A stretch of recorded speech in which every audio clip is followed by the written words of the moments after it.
Homes and Gardens. Sherlock Holmes was watering his window box when there was a knock at the door. It was his friend, Dr. Watson. "Forgotten your key?" asked Holmes. "How did you deduce that?" Watson replied. "Well," said Holmes, "it was partly the way a tree fell in the rainforest without making a noise, and partly the number of crop circles that have appeared recently. But mainly it was the unmistakable howl of Peruvian jackals." "Yes, they are a bit of a giveaway," Watson agreed. Then, producing a letter from his coat pocket, said, "We've been invited to Professor Monsanto's for the weekend. He's a keen horticulturalist." "Does his wife know?" asked Holmes. "She approves," said Watson. "She's one of these modern women." Watson described some of Monsanto's more unusual horticultural interests. These included daffodils that could be eaten for starters, main course, and dessert. "Wholemeal flowers," said Watson.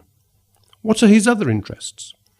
Watson replied that he had developed bulbs from which he grew tulips that needed no tending.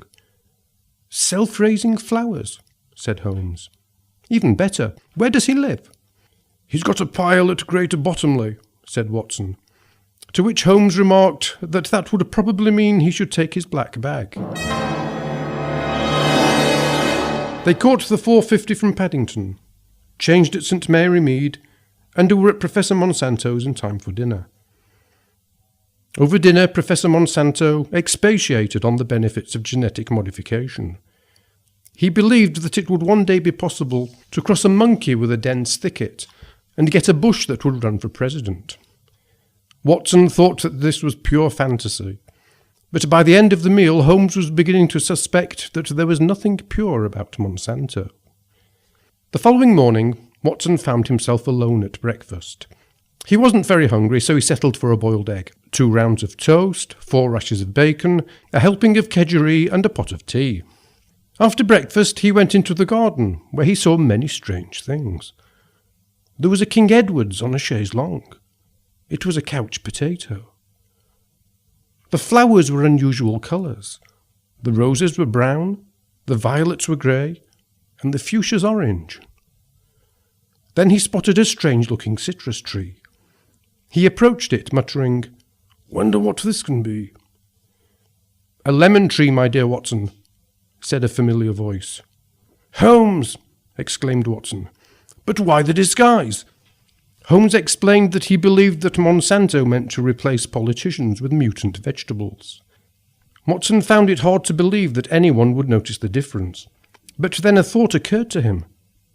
"The Prime Minister could be a giant turnip." "Precisely," agreed Holmes. "And his coalition partners could be a bunch of deformed cabbages." Holmes shook his head thoughtfully. "No, Watson," he said. "There'll never be Greens in Parliament."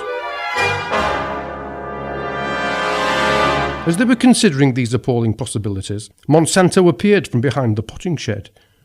He had his Webley in his hand, and he meant to use it.